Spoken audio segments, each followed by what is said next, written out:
Welcome to Sci-Fi Bedtime Stories. Don't forget to like and subscribe so you don't miss new stories. Or remained. What in the actual? He checked his sent messages. Nothing. His browsing history revealed the usual. UFO conspiracies, government cover-ups, and that 3-hour Bigfoot as alien tourist deep dive. He must have clicked something last night during his drunken online escapades. He was a master of accidental online enrollments. Last month, Lithuanian cooking. The month before, highway adoption in Montana, a state he'd never been to.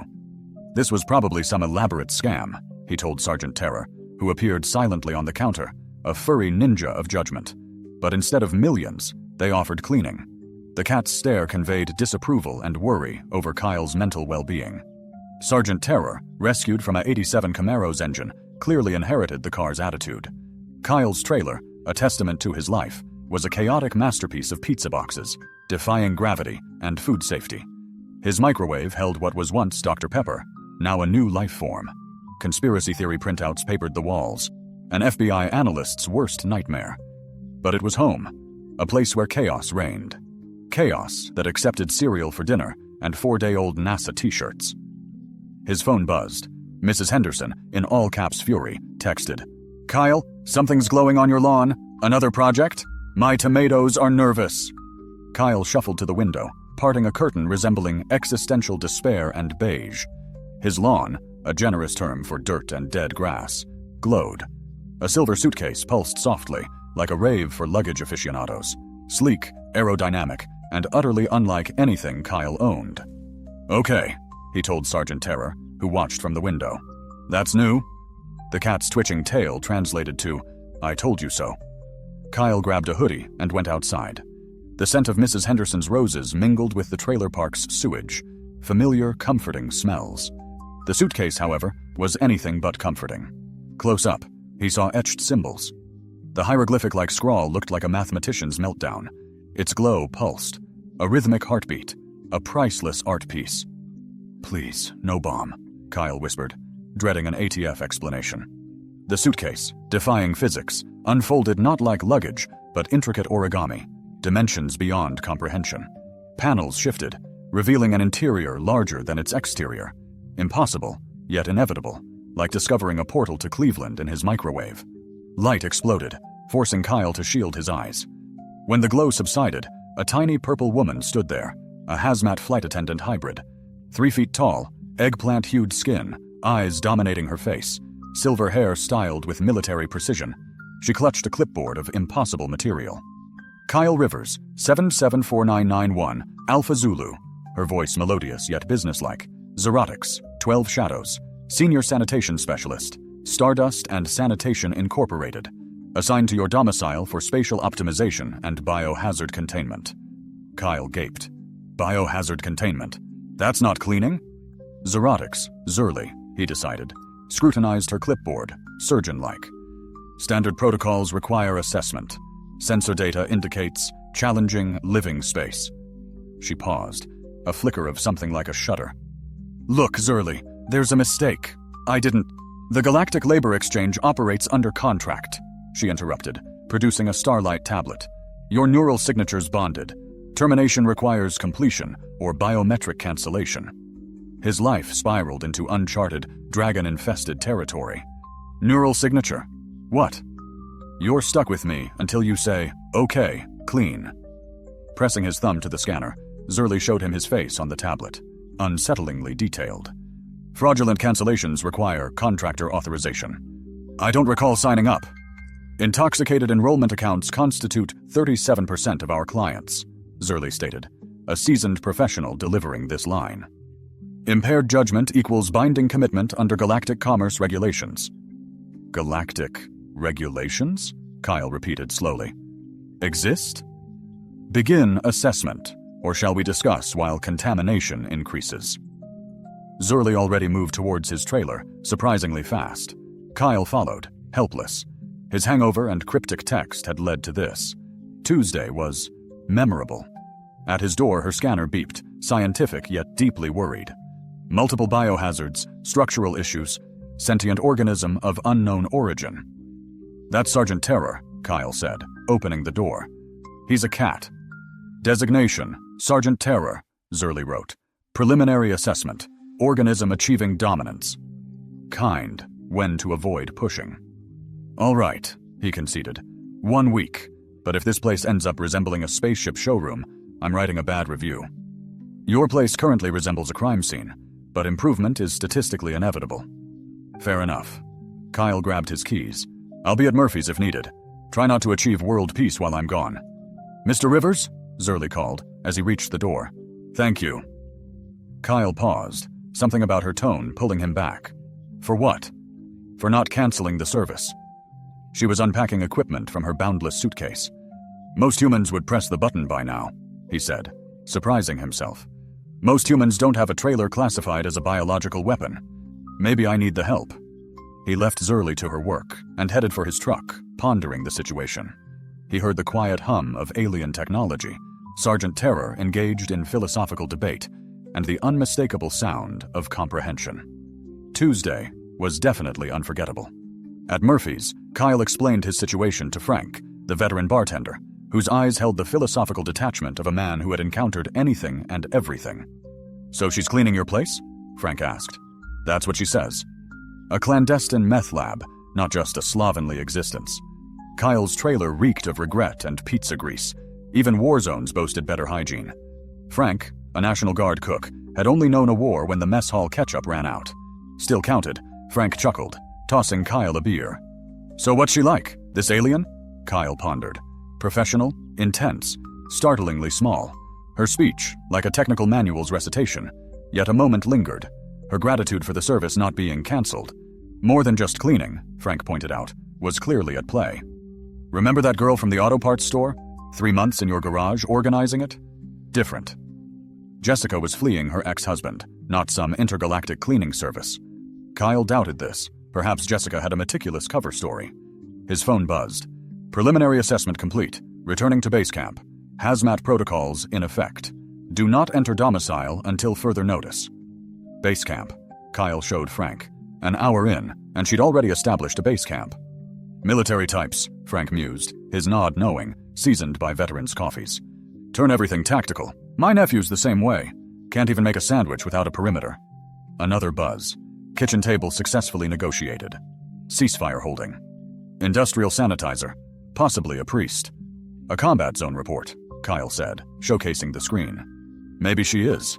Kyle drained his beer, rising. I should go. Make sure she hasn't unearthed new life forms in my sock drawer. Frank called after him. Be careful. Right. Strange women, cleaning equipment, perfect timing. Horror movies start this way. If this is a horror film, I'm the comic relief, destined for the first act. At least I'll exit with a clean trailer. Kyle returned to Pine Ridge Trailer Park. Mrs. Henderson, binoculars and notepad, greeted him with the zeal of a drama watcher. His trailer, normal outwardly, showed internal activity. Shadows moved purposefully. Soft glows flickered. Surgery, perhaps, but with organizational charts and industrial vacuums. He knocked, a strange sensation. Mr. Rivers, is it safe? Zerly's voice muffled. Safe? Define safe. Immediate death? Probability now under 15%. Better than expected. Zerly emerged, a hazmat suit scaled down, her helmet smudged, a beeping scanner in hand. Mr. Rivers, assignment scope. Removing her helmet, her silver hair disheveled, an intense gaze. Trained for contamination, from disorder to warfare. Your space, a new challenge. Insulted or impressed? Concerned, Zerly stated firmly. 3 new mold species, a self-reproducing pizza box, a laundry-based ecosystem, complete with weather patterns. Kyle observed his trailer, altered. Not clean, but organized. It looks better, he said. Containment protocols in place. A preliminary organizational framework. But full optimization, decontamination, and possibly a xenobiologist required. A xenobiologist for cleaning my trailer. Zerly, a sanitation specialist, arrived, her eyes harboring a desperate resolve, not just professional pride. Why this urgency? Kyle asked, sensing her hidden vulnerability. My assignment demands success, she stated, her voice firm. Failure has severe consequences, she warned, hinting at the potential disaster lurking in the shadows. Kyle felt a prickle of worry as he examined her determined face and recognized a hidden fragility beneath her professional exterior. How long will full optimization take? He asked, already bracing for a lengthy process. Approximately 1 week, if we avoid further contamination and forge a peace treaty with whatever's in your closet. A shiver ran down Kyle's spine. There's something in my closet. It's wearing your Letterman jacket, collecting bottle caps, and I've decided to ignore its intentions until I understand its motivations. Kyle sighed, agreeing to her unusual request. Daily progress reports, and advanced warning if you discover any potential citizens. Agreed, she confirmed, extending a surprisingly strong hand. Thank you, Kyle. This assignment matters. You're living in my trailer for a week, Kyle offered. Might as well use my first name. Zerly smiled, a tiny yet profound expression that transformed her face. I promise you won't regret this decision.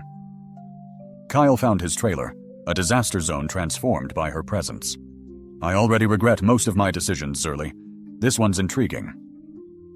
As the sun dipped below the horizon, a houseguest both profoundly competent and potentially extraterrestrial had arrived. Sergeant Terror, observing from the doorway, merely stalked away, unimpressed by the unfolding intergalactic cleaning operation. Kyle found this to be a positive omen. The next morning brought organized chaos.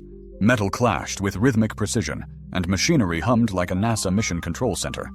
Zerly, dressed in a streamlined hazmat suit, stood on phonebook blocks, operating a device resembling a coffee maker and particle accelerator.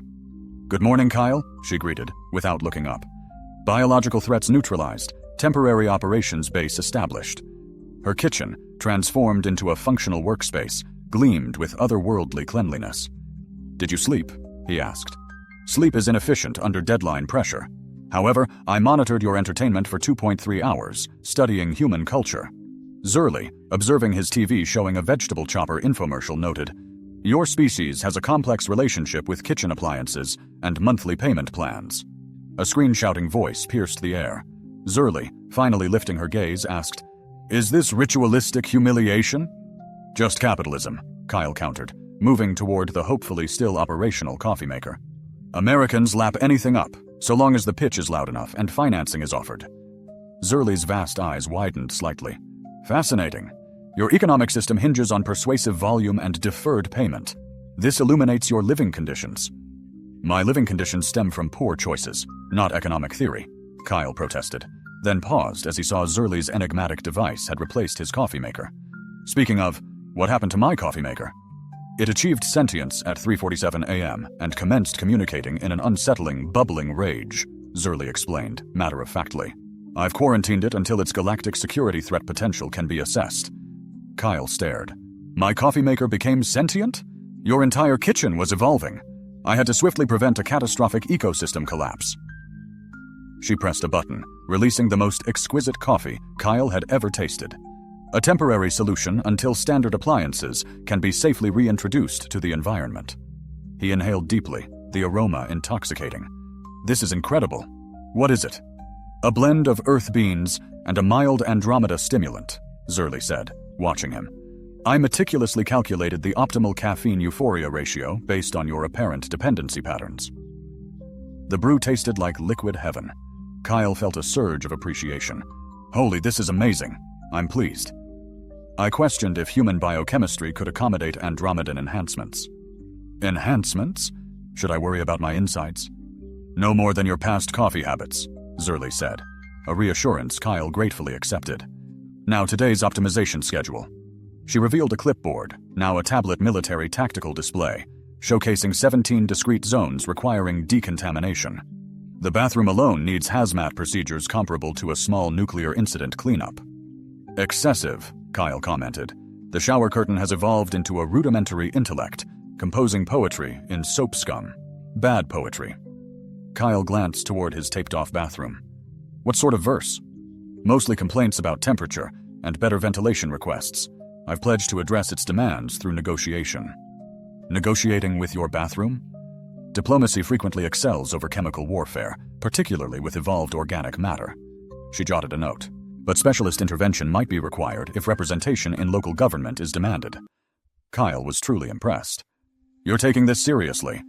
I take all my assignments seriously, Zerly replied, but her tone suggested a deeper motivation.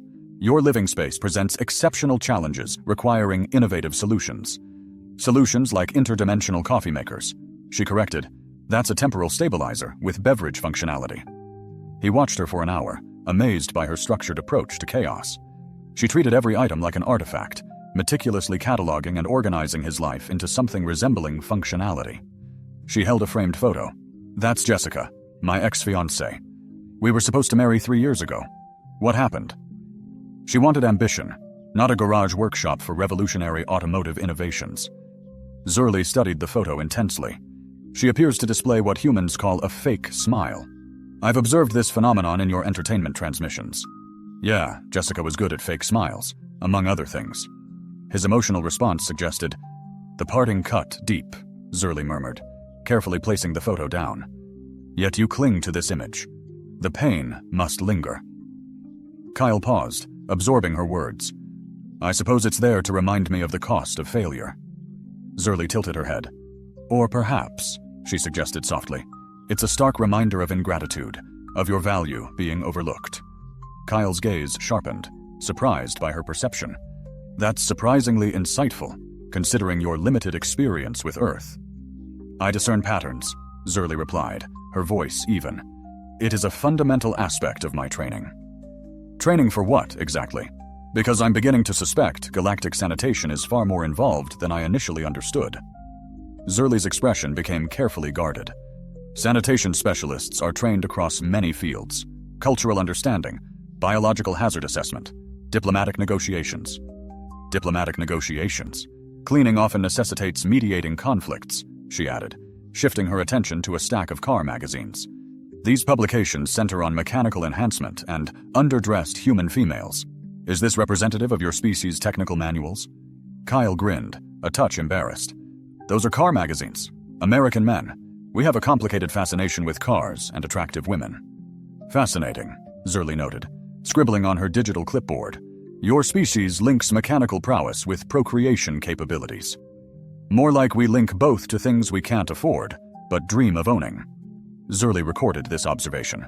This explains the high prevalence of unrealistic desires in your media. In the days that followed, Kyle found genuine enjoyment in Zurli's presence.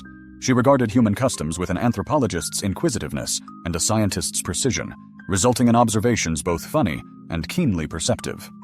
Your species has developed rituals surrounding the consumption of carbonated beverages, she declared one Wednesday, having watched Kyle's beer drinking the night before.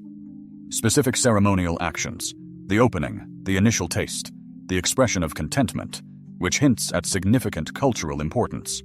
It's just beer, Kyle protested, popping open a Coors Light in defiance. You just repeated the ritual, Zurli pointed out. The can opening, the brief pause, the first sip with eyes closed. These aren't random, Kyle. They are practiced and carry feeling. Kyle held the beer halfway to his mouth. Huh, never saw it that way. Your species seems to ritualize many everyday activities, Zurli continued, settling beside him with a notebook. Preparing food, engaging with entertainment, even the daily act of dressing. It's rather complex. You make it sound like we're doing some elaborate dance. Aren't you? Zurli countered, leaving Kyle without a ready answer. Thursday brought what Zurli termed the bedroom enhancement project, which she approached with the same methodical determination she applied to everything else. Kyle watched from the doorway as she neatly sorted through years of gathered belongings, creating piles that obeyed some alien rationale. This garment appears to be of sentimental value, she said, holding up his Letterman jacket. It's kept in finer condition than your other clothing. I played baseball in high school, Kyle explained. That jacket symbolizes the last time I was truly good at anything. You excel at mechanical repair, Zurli replied. I've observed your interactions in your garage. Your moves show extensive education and innate talent. I'm good at fixing things that are already broken, Kyle corrected. That's not the same as being truly good. Is it not? Zurli asked. But before Kyle could respond, she had turned her attention to his bed, proceeding with the care of a bomb disposal expert. Kyle, we must address your sleep surface, she said, pulling back the blanket to reveal aged sheets. The levels of biological contamination here are alarming. They're not that bad, Kyle argued. I washed them like a month ago. A month ago? Zurli's voice went up an octave. Kyle, your sheets have spawned their own ecosystem. I'm detecting at least 12 species of bacteria, some of whom are actively communicating. Communicating about what? Mostly grumbling about the lack of fabric softener and demanding improved thread count. Zurli began carefully peeling back the blanket. I must establish a sterile environment before I can safely... Something shifted under the blanket. Zurli froze, her large eyes fixated on the moving shape. Kyle, she whispered. A chilling tremor beneath the blanket jolted Zurli. Something alive, long and warm, pulsed beneath. Her alien instinct screamed, her touch triggering a primal shriek, a sound echoing every horror movie ever filmed, a cacophony of fear and unknown frequencies. Sirens wailed, dogs howled, and the Henderson sprinkler sputtered to life. Kyle, clad only in NASA boxers, burst into the room, panic etched on his face. What happened? Are you okay? Zurli, trembling, pointed at the blanket. It moved. Something warm and alive lurks beneath, possibly reproducing. Kyle stared, his mind racing, then at the terrified expression on her face. Oh, for Christ's sake, he mumbled, pulling out a flat, rectangular object. A heated massage mat. The timer had tripped. Zurli stared, her professional composure shattered. It's not a parasite? It's therapeutic heating technology? Kyle chuckled, trying to mask his own surprise. I use it for my back. Sometimes the timer goes off unexpectedly. It's not going to consume you from the inside out. Just relax and drift off. Zurli slumped to the floor, her composure lost. On my home planet, things that move and generate heat are generally predators or parasites. Kyle joined her, the absurdity of their underwear conversation lost in the moment. Where you come from, everything's trying to kill you, isn't it? Not everything, just most things. Kyle saw past the facade, the young fear in her eyes, the vast distance from home. Hey, he said softly, you're safe here, I promise. The most dangerous thing in this trailer is probably Sergeant Terror, and he's only homicidal before his first meal. A flicker of vulnerability in her eyes. I'm so sorry. I'm supposed to be a professional. You are. You've endured my biological disaster zone for 4 days without complaint. One false alarm doesn't change that. I might have permanently ruined your neighborhood's peace and quiet. Mrs. Henderson's been hoping for something interesting to happen since she moved in, though. You just made her year. Zurli almost smiled. Your neighbor seems to have a very active surveillance operation. Harmless, just bored. Kyle offered her a hand. Come on, I'll make you some coffee to help you recover from your near-death experience with my massage mat. As they walked, Kyle noticed her small size, the warmth of her hand, and the surprisingly endearing quality in her earlier screams. Can I ask you something? Kyle sighed. Shoot. Why did you let me stay? Kyle pondered the question while the coffee brewed. I guess I don't know. You seem to need this job, and honestly having someone who finds my lifestyle choices interesting, rather than disappointing, is rather nice. I find your choices creatively chaotic. Zurli corrected herself. You function perfectly well, simply according to different parameters than most of your species. Kyle handed her a cup, their fingers brushing. For an alien cleaning lady, you're pretty good at making people feel better about themselves. I'm a sanitation specialist. Right, sorry. A comfortable silence, drinking coffee, pretending not to notice the boxer shorts. Zurli spoke finally. So, paint me a picture, Kyle began gently. What does your world actually feel like? Sir's face seemed to retreat into itself, becoming a mask of order, control, and predictability. It sounds nice, I guess. It's suffocating, she declared, the word catching in her throat. Everything there is calculated, optimized, rigorously planned. There's no room for spontaneity, for wild ideas, for, say, malfunctioning massage cushions causing citywide panic. Kyle studied her, a newfound empathy in his gaze, noting the melancholic undertones in her voice. Is that what drew you here? To chase after a little chaos? I'm here. Zurli hesitated, as if battling with an internal conflict. Because I needed... anywhere but there. Somewhere impossibly distant. Running from something, she corrected herself. And maybe, just maybe, towards something else. Though I haven't figured out what that is yet. Kyle felt a jolt of recognition. I know that feeling. I've been chasing some phantom my entire adult life. Still haven't caught it. What truly happened with your engagement? Zurli inquired, her gaze unwavering. Not the story you tell everyone else. Kyle was taken aback by her bluntness, but her sincerity compelled him to be truthful. I proposed to Jessica because it felt like the next step. 3 years, right? Check the box. She said yes because she thought I'd evolve into someone I'm not. We both realized our mistakes about half a year before the altar. She craved a different version of you, Zurli stated, a hint of understanding in her voice. Someone ambitious, driven, the suit and tie type with a 5-year roadmap. Kyle gestured to his cluttered surroundings. And instead, she was stuck with a guy whose peak ambition involves coaxing a carburetor back to life with spare parts and a string of expletives. And you let her convince you that was insufficient? She prodded, her tone genuinely curious. Wasn't it? Kyle asked, searching her face. Kyle, you breathe life back into broken things. You use imagination to conjure solutions. That's not insufficient. It's ingenious. Kyle stared, surprised. You actually believe that? I've witnessed your work, Zurli insisted. You possess an almost instinctive understanding of mechanics, an adaptability that is rare, even in the grand scheme of things. The words hung in the air. Grand scheme? Kyle prompted. Zurli stumbled, realizing she'd revealed too much. I mean, if such schemes existed. Theoretically. Hypothetically. Kyle was about to press further when his phone lit up with a text from Frank. Dude, the whole park's buzzing about aliens screaming. You okay? He showed the message to Zurli. Guess I should reassure everyone I'm not being murdered by otherworldly beings. Technically, you're being assisted, she countered, which is far less dramatic. Yeah, but local man gets help from a space woman, doesn't sell newspapers. The next hour became a whirlwind of calls and texts, concerned neighbors, amused friends, and his mother, who, having gotten wind of the situation from Mrs. Henderson, was convinced he was finally turning his life around, with professional assistance. I told her you were a cleaning service, Kyle explained, hanging up. She's ecstatic that I'm finally taking responsibility for my living situation.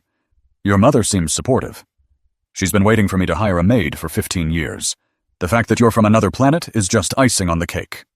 Later that evening, they sat side by side on Kyle's couch, sharing a box of Pop-Tarts as Zurli scanned the nutritional information with scientific curiosity. 17 artificial flavorings, 14 preservatives, and traces of actual fruit, she declared, astonished. Yet somehow, delicious. That's American food science at its finest, Kyle said with a grin, biting into a strawberry pastry. We've perfected the art of making things taste amazing while being terrible for you. Remarkable, Zurli mused, taking another bite. Your species has engineered food specifically to trigger pleasure responses in the brain. Is that wrong? It's brilliant, she said, another bite disappearing. Back home, food is engineered for maximum efficiency. Plenty of sustenance, zero joy. That sounds awful, Kyle said, grimacing. It is, she agreed quietly. Everything is optimal. Everything is efficient. Everything is empty. Kyle sensed a breakthrough. Is that why you're here? To escape optimal efficiency? Zuri was quiet for a long moment, staring at her Pop-Tart like it contained the secrets of the universe. Kyle, she said, her voice small, can I tell you something? Something that has to stay between us? Of course, he reassured her. I'm not just a sanitation specialist, she stammered, I'm running from an arranged marriage. Kyle nearly choked on his Pop-Tart. To a slime lord from the planet Glurp, Zurli confessed in a near whisper. His impending doom was Gorthak the Muculent, a being thrice my size, an oozing mass of digestive fluids. That's utterly revolting, I breathed. He's also heir to the most powerful waste management empire in the Andromeda Galaxy, Zurli spat, her voice laced with bitterness. My family deems it a strategically brilliant alliance. Your kin wants you shackled to a colossal glob of acid for business expediency? I asked, aghast. Welcome to the grand theater of interstellar politics, Zurli replied, a hollow laugh escaping her lips. I'm, in truth, a minor royal on my home world. The sanitation role was merely a ruse, a cloak to vanish before the infernal wedding. I stared, my mind reeling. You're a princess, third in line to the throne of Zapiria Prime, Zurli confirmed, her gaze heavy with resignation, meaning I'm valuable enough to barter for treaties, yet insignificant enough to warrant a voice. So you truly fled to become a cleaning tech? I asked, still trying to absorb everything. I fled to become anything else, Zurli corrected, her voice gaining strength. This gig was simply the swiftest ticket off-planet, without raising questions. Despite the gravity of the moment, a grin tugged at my lips. You know what? I'm even more fond of you now. You admire me more, Because I'm a runaway royal? She asked. No, I countered. I admire you more because you told an entire star-spanning political machine to shove it rather than wed someone named Gorthak the Muculent. For the first time since I'd met her, Zurli laughed. A genuine laugh. Not the formal professional chuckle she'd been employing for days. It was the sound of silver bells intertwined with pure joy, transforming her features. You know the worst part? She asked, wiping tears from her eyes. Gorthak is less than brilliant. His communication style involves various acidic bubbling noises.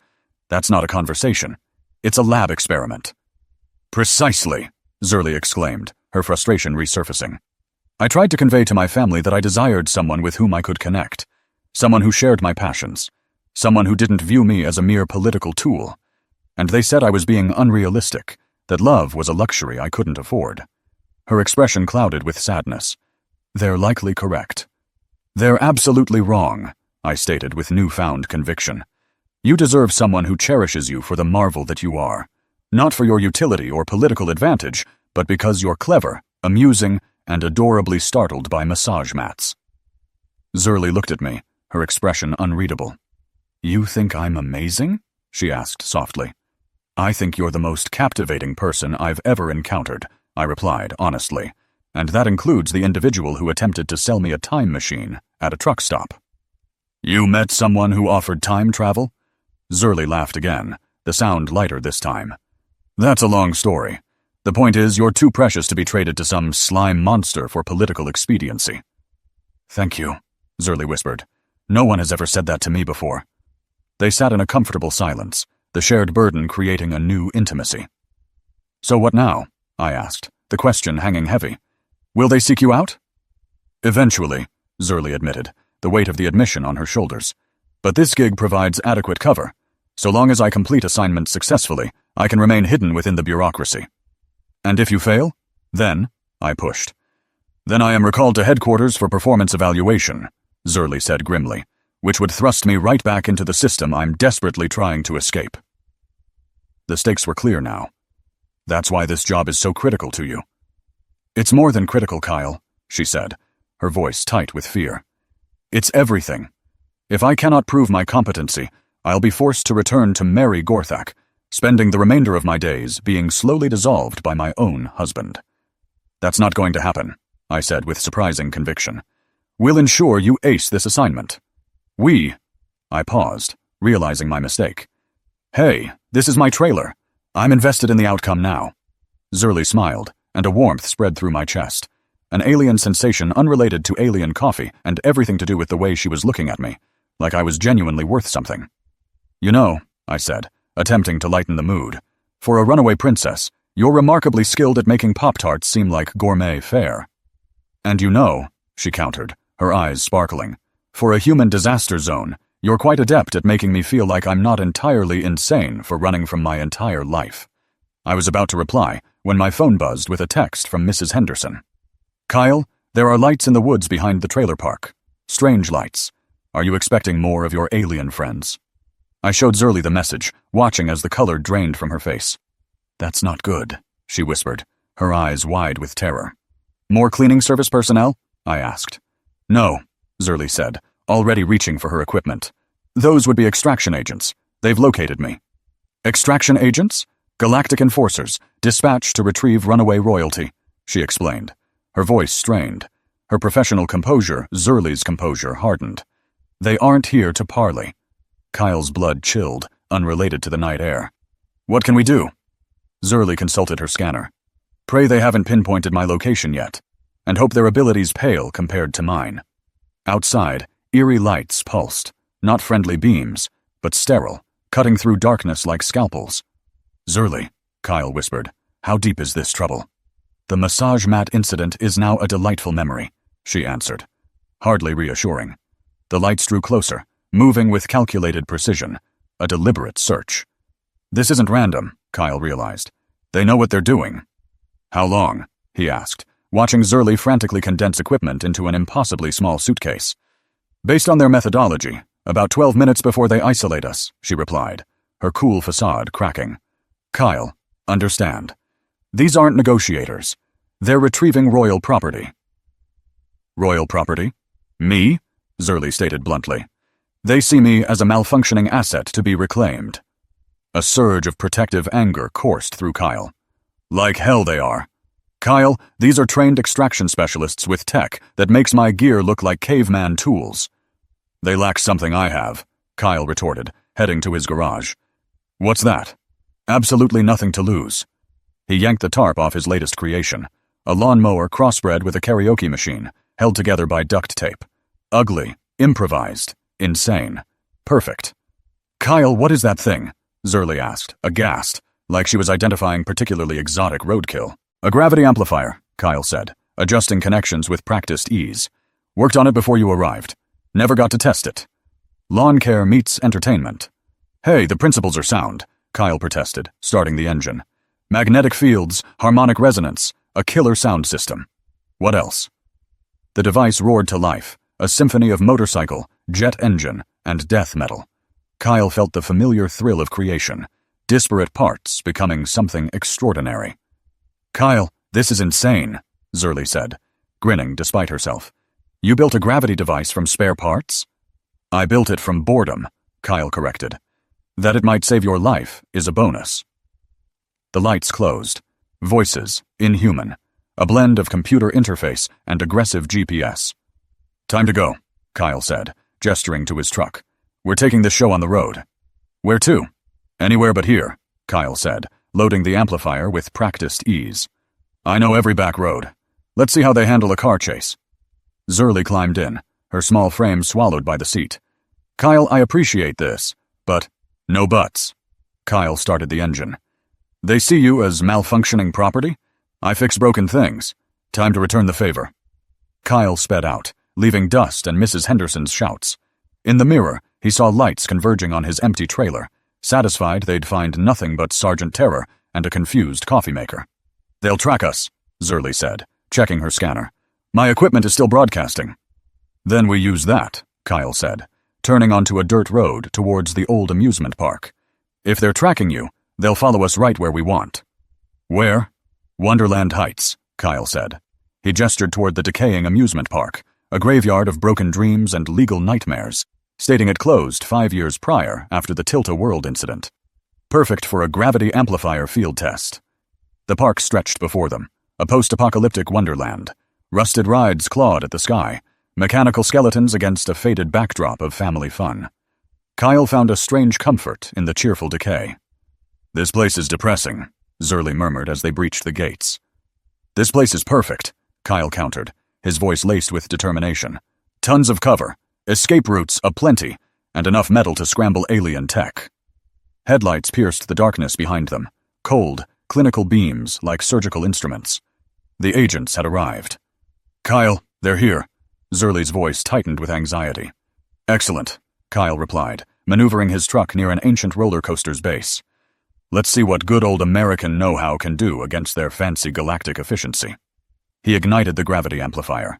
The device shrieked to life, a symphony of mechanical roars, harmonic resonance, and a karaoke machine butchering Sweet Caroline at full volume. The air shimmered, and Kyle's stomach lurched as gravity went haywire, defying Newton's very foundation. Kyle! Zerly screamed over the din. What have you done? I've turned physics into a suggestion, Zerly, Kyle yelled back, watching as an agent's vehicle defied logic, scaling the side of a funhouse. Hold on tight! The ensuing chase resembled a fever dream, directed by someone obsessed with bending the laws of physics. Kyle's truck careened through the ruined park, the agents hot on their heels. The gravity amplifier twisted reality, turning the landscape into a three-dimensional obstacle course. Kyle drove up the side of a carousel, the gravity field granting impossible traction. Behind them, the agents' sleek vehicles struggled against the shifting gravitational tides. This is utterly insane, Zerly shrieked, but a wild laugh bubbled in her throat. This is utterly American, Kyle retorted, swerving them beneath a roller coaster track. We don't do efficiency. We do crazy that somehow works. They exploded from the park onto the main road, the amplifier's effects rippling behind them. Kyle spotted the relic ahead, an old car wash, chrome and neon, screaming 1960s extravagance. In there, Kyle barked, yanking the wheel. A car wash? Zerly questioned as they crashed through the entrance. Trust me, Kyle urged, praying his plan worked better than his last few brilliant ideas. Those had led to a broken engagement, a bankrupt business, and a sentient trailer. The car wash, a maze of brushes, sprayers, and mechanical arms, was designed for cleanliness, not evasion. But Kyle, raised on engines and grease, knew every car wash layout in the county. "Zurley," he said, "remember when you said your cleaning expertise might be useful someday?" "Yes, someday is now. I need you to hack this car wash and turn it into a defensive perimeter." Zurley stared. "You want me to weaponize a car wash?" "I want you to use your mastery of cleaning systems to create the most obnoxious, foam-covered gauntlet these agents have ever encountered." Zurley's eyes sparked with understanding. "Kyle, you're brilliant." "I'm desperate," Kyle corrected, "but I'll take brilliant." Zurley dove into the control system, a woman possessed, finally finding a practical outlet for her professional skills. Within minutes, she'd transformed the automated wash into a cleaning-themed amusement park, designed by someone with serious anger issues. When the agents entered, they were immediately assaulted by high-pressure soap jets, rotating brushes, moving and synchronized attacks, and a blinding foam system thick enough to conceal an army. "I've programmed the system to target any non-terrestrial technology," Zurley explained, watching the agents' vehicles flounder in the mechanical chaos. "The cleaning sensors are treating their equipment like particularly stubborn dirt." "That's the most beautiful thing I've ever seen," Kyle murmured, watching an alien vehicle being pummeled by soapy brushes. The vehicle emerged, gleaming, from a rotating brush system that seemed determined to give it the world's most thorough detailing. They burst from the car wash and hurtled onward, across the sprawling Colorado landscape. The gravity amplifier warped reality itself as Kyle frantically pushed his makeshift device to its breaking point. They plowed straight through a billboard, the steel supports momentarily phased out of existence by the gravity field. As they passed, Kyle glimpsed the advertisement. "Think clean, think galactic." "That's either a warning or a really twisted joke," Kyle muttered. "Probably both," Zurley replied, eyes glued to her scanner. "Kyle, the amplifier is spiking toward critical resonance. We need to shut it down before it creates a localized space-time distortion. And trust me, being turned into theoretical physics is not a fun outcome." With reluctance, Kyle killed the power to the gravity amplifier, and reality snapped back into place with a bone-jarring jolt. His truck, which had been cheerfully ignoring the laws of physics, suddenly remembered things like gravity and inertia. They skidded to a halt in a field just outside of town, and Kyle realized they were surrounded. The extraction agents had seized their moment of normalcy to form a perfect, inescapable circle around the truck. "Well, this is it," Kyle said softly. "Kyle, I am so sorry," Zurley whispered, her voice laced with regret. "I never should have dragged you into this." "Hey, it's been the wildest week of my life," Kyle said, trying to keep his tone light, despite the dread clawing at his insides. "No regrets." The agents emerged from their vehicles, and Kyle got his first clear look at them. Tall, with skin like polished silver, they moved with the unnerving precision of beings who had purged emotion from their very existence. Their leader, distinguished by extra antenna arrays, approached the truck with the confident stride of someone who had done this countless times. "Royal asset, Zorotics of the 12 Shadows," the agent announced in a voice like a computer trying to mimic human speech. "You are ordered to return to your designated location for processing." "Processing?" Kyle asked, a chill running down his spine. The agent ignored him. "I will come with you," Zurley said, opening the truck door. "But you must assure me that the human will not be harmed." "Human assets are not relevant to this extraction," the agent stated flatly. "The human will be processed separately." "Processed," Kyle repeated, a knot forming in his stomach. "What exactly does that entail?" "Memory adjustment and relocation," the agent explained with chilling casualness. "Standard procedure for contaminated witnesses." Memory adjustment. The words hung in the air like a threat. "You're talking about brainwashing," Kyle accused. "We are talking about optimization," the agent corrected, its tone devoid of emotion. "Your current memories are incompatible with galactic security protocols." Kyle looked at Zurley, who was climbing out of the truck with the defeated air of someone surrendering to fate. Something inside him ignited, not with a sudden burst of rage, but with the quiet, unwavering certainty of a man who had reached his limit. "No," Kyle said, stepping between Zurley and the agent. "Kyle, don't," Zurley pleaded softly. "They'll hurt you." "No," Kyle repeated, his voice louder, firmer. "I said no." The agent regarded him with the detached curiosity of someone observing an insect. "Human, you are interfering with official galactic business. Stand aside." "I'm not standing aside," Kyle said, feeling a surge of something he hadn't felt in years. Absolute conviction. "And I'm not letting you take her." "Kyle, please," Zurley begged, but there was a flicker of something else in her voice, something akin to hope. "You want to know what's wrong with your whole system?" Kyle demanded, his voice gaining strength. "You think efficiency is the same thing as superiority. You think optimization means turning everything into a machine." "Efficiency is superior to chaos," the agent replied, its tone unchanging. "Organization is superior to disorder." "Says who?" Kyle challenged. "You know what I've learned this week? I've learned that sometimes the best solutions come from the messiest problems. Sometimes the most amazing discoveries happen when you stop trying to optimize everything and start letting things be complicated." The agent's expression remained blank, but Kyle noticed other agents beginning to gather around, forming an audience for his impromptu stand. "You want to drag Zurley back to marry some slime lord because it's politically expedient," Kyle pressed on. "You want to erase my memories because they're inconvenient. You want to turn everything into a neat E. This sterile system denies self-determination," the agent declared, deeming individual choice a weakness and predestined outcomes as ideal. "Predetermined is dull," Kyle retorted. "Nothing beats witnessing someone discover untapped potential, or choosing courage over comfort, seeing someone value love above mere convenience." Kyle sensed Zare's gaze, yet remained fixed on the agent. "You perceive humanity as chaotic, flawed, peculiar, and you're correct. But we are also fundamentally free. We choose our own blunders, create our own errors, and decide what truly matters." "Freedom is inefficient," the agent repeated, a hint of doubt in its tone. "Freedom is magnificent," Kyle insisted.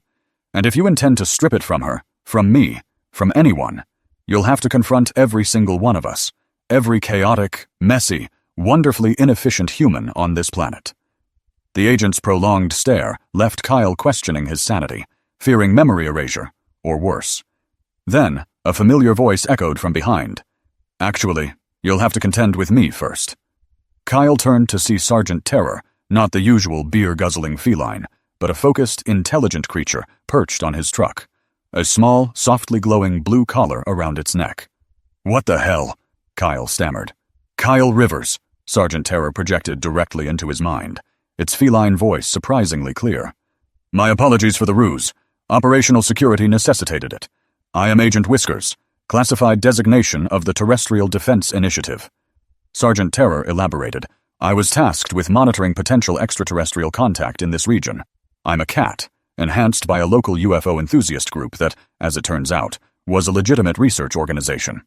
Sergeant Terror corrected, "That distinction is crucial for tax purposes." Kyle stared at his cat, now revealed as a cybernetically augmented government agent. "This is the strangest day of my life, and I once accidentally superglued a burrito to a drone." "Kyle, I require you to step back," Sergeant Terror instructed, its collar projecting a sophisticated holographic interface. "I will handle this diplomatically. I will hack their systems and send them home," the cat explained, then added, "But I wanted to employ the precise terminology." What ensued was a dazzling display of technological mastery, astonishing coming from a 15-pound tabby with an attitude. Sergeant Terror's collar emitted energy patterns that seamlessly interfaced with the extraction agent's equipment, causing their vehicles to emit confused beeps and their communication arrays to broadcast smooth jazz. "Warning, critical system failure detected," the lead agent announced, its voice faltering with a noticeable stutter. "Extraction protocols compromised, initiating emergency withdrawal procedures." "What did you do?" Kyle asked Sergeant Terror, who now lounged on the truck hood with the smug satisfaction of a cat who'd just toppled something valuable. "I introduced a virus into their neural network, classifying Earth as a chaotic environment, unsuitable for standard operations," the cat explained. "Essentially, I convinced them we're too peculiar to handle." Sergeant Terror then pointed out, "Are we too peculiar? You built a gravity amplifier from a lawnmower and a karaoke machine. You are undeniably too peculiar to handle." The extraction agents, their movements now visibly sluggish and disoriented, were retreating to their vehicles. The lead agent paused at its vehicle door, glancing back at Kyle and Zurley. "This planet is classified as unsuitable for Alliance consideration. All extraction protocols are hereby terminated. Royal Asset Zerotics will be listed as permanently missing. Presumed optimized. Optimized? Kyle questioned. It means they'll report back that I was successfully transformed into a more efficient life form, Zerly explained. Basically, I'm officially deceased, which means I'm free. Kyle watched the alien craft vanish into the night, leaving behind only a faint ozone scent and the distant, indignant voice of Mrs. Henderson complaining about more lights in her yard. So, Kyle began, turning to Zerly, whose expression was unreadable. What now? What happens now? Sergeant Terror declared, leaping from the truck. I'm filing a report detailing my 3-month infiltration as a common feline to monitor potential extraterrestrial contact. You two can now decide your own futures. You posed as a common feline, Kyle. Yet normal cats don't skillfully operate intricate machinery or display advanced tactical acumen, the cat pointed out.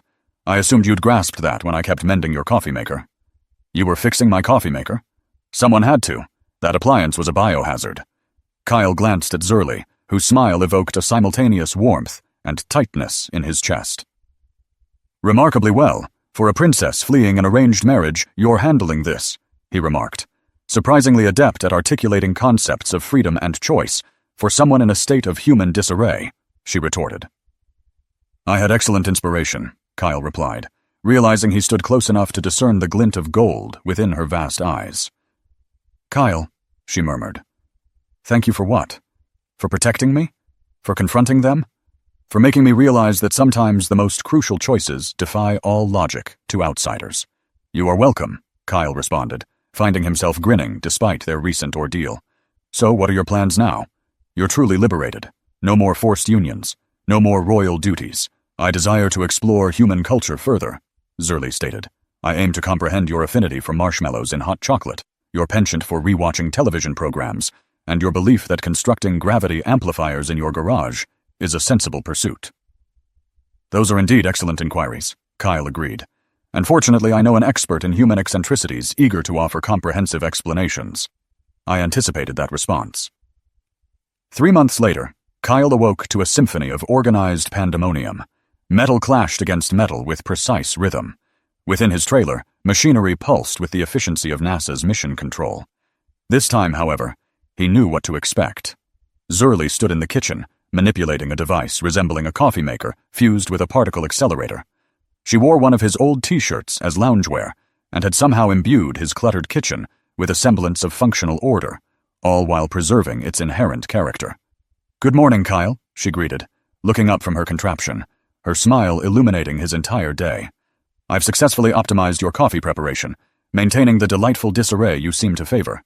You've adapted admirably to human peculiarities for someone who once feared my massage, Kyle remarked, accepting a cup of coffee that smelled heavenly and tasted divine. I've discovered that peculiarity is merely another descriptor for fascinating, Zerly replied, settling beside him on the couch. And I find I prefer fascinating over optimal. They shared a comfortable silence, sipping coffee and observing the morning news, which featured a report on unprecedented agricultural advancements in the region. Kyle suspected Zerly's hobby of enhancing local soil chemistry played a role, but he had learned to refrain from excessive inquiry into her extracurricular endeavors. So, Kyle began, what's on the itinerary for today? I propose we work on your truck, Zerly suggested. I've been analyzing the gravity amplifier's design and believe we can boost its harmonic resonance by 30%. Improve the harmonic resonance? Make it louder? Zerly clarified. I've grown rather fond of its rendition of Sweet Caroline during its startup sequences. Kyle chuckled. For a former royal, you have impeccable taste in classic rock. For someone who presides over human chaos, you are remarkably skilled at fostering an appreciation for controlled disorder. Sergeant Terror materialized in the doorway, surveying them both with the expression of a cat who realized his tranquil morning was about to be disturbed by more mechanical wizardry, and then stalked away with the solemnity of someone burdened with classified reports to file. He's still documenting our activities, isn't he? Kyle inquired. Daily updates on the successful integration of extraterrestrial refugees into human society, Zerly confirmed. I suspect he's genuinely proud of our progress. We are succeeding, aren't we? We're succeeding in our perfectly imperfect way, Zerly affirmed, snuggling closer to him. Exactly as I had envisioned. Kyle surveyed his trailer, still undeniably his own space, yet transformed into something that was simultaneously orderly and chaotic, efficient and imaginative, alien and familiar. It was, he realized, precisely what he had sought his entire life without ever knowing it. "Hey, Zurli," Kyle murmured, drawing her close. "Remember when you first got here? How scared you were of my heated massage mat?" Zurli chuckled softly. "I thought it was some thermal parasite trying to eat me alive from the inside. Now it's just a massage mat with a mind of its own, triggering neighborhood alarms." Kyle tightened his embrace. "That's not what I meant. Are you still afraid?" Zurli paused, her gaze thoughtful. "I screamed because I felt danger, a threat. I didn't know I was safe." She lifted her eyes, those same captivating eyes that had first ensnared him. "Now I know I'm safe. I'm safe here with you, in this wonderful mess we've built." "Good," Kyle breathed, "because you're still the scariest thing that's ever been under my blanket." "I'm not under your blanket," Zurli teased playfully. "Not yet," Kyle whispered, earning a laugh that danced like wind chimes in the air. Meanwhile, Mrs. Henderson was probably plotting her daily report on the unusual happenings at Kyle's. Frank was unlocking Murphy's, bracing himself for another day of outlandish neighborhood tales. Sergeant Terror was filing classified summaries of successful extraterrestrial refugee assimilation. And within their trailer in Pine Ridge, a former mechanic and a runaway princess were learning that true discovery blooms when you embrace the beautiful, messy chaos of life. Kyle thought it was the sanest thing that had happened in ages. Epilogue. 6 months later, Kyle stood in his garage, admiring his growing collection of extraordinary gadgets.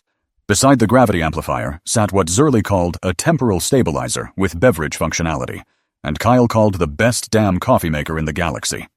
"Kyle!" Zurli called. "Mrs. Henderson's back with more questions about the garden." Kyle grinned, walking inside to find Mrs. Henderson, notepad in hand, wearing the determined expression of Pine Ridge's unofficial welcoming committee for interdimensional refugees. "Kyle," Mrs. Henderson began, "I need to know what Zurli did to my tomatoes. They're the size of basketballs, and they're singing. Harmonizing, actually. It's lovely, but I'm concerned about property values." Kyle glanced at Zurli, who was sporting one of his NASA tees and fighting back a smile. "Well, Mrs. Henderson, it's just a temporary effect of organic optimization." "Organic optimization," Mrs. Henderson repeated, scribbling in her notepad. "I see. And the enhanced nutritional luminescence," Zurli added helpfully. "Completely harmless." Mrs. Henderson murmured, a smile playing on her lips. "You know, I've lived here for 15 years, and it's never been this interesting. Thank you for that." After she departed, Kyle found Zurli in the kitchen, creating what appeared to be dinner from ingredients that hadn't been in his fridge that morning. "So," he said, "singing tomatoes? I may have slightly over-optimized the local soil chemistry," Zurli admitted sheepishly. "But they're very nutritious and glowing. Enhanced vitamins." She paused. "Kyle, are you happy?" Kyle surveyed their trailer, still his space, yet transformed into something organized yet chaotic, efficient yet creative, alien yet human. He looked at Zurli, wearing his t-shirt, cooking with ingredients that defied physics. He looked at Sergeant Terror, perched on the counter, looking like a cat who had saved the world. "You know what?" Kyle said, pulling Zurli into his arms. "I'm imperfectly happy." "Good," she smiled, "because I'm planning to stay forever, or at least until I figure out how to stop the tomatoes from singing." And Kyle knew that was exactly the kind of forever he'd been searching for. Outside, the Colorado sun dipped over Pine Ridge Trailer Park, where the most normal thing all day was a former auto mechanic falling in love with a runaway princess from another galaxy. It was, Kyle reflected, probably the most American love story ever told. And somewhere in the distance, Mrs. Henderson's tomatoes were singing Sweet Caroline in perfect harmony.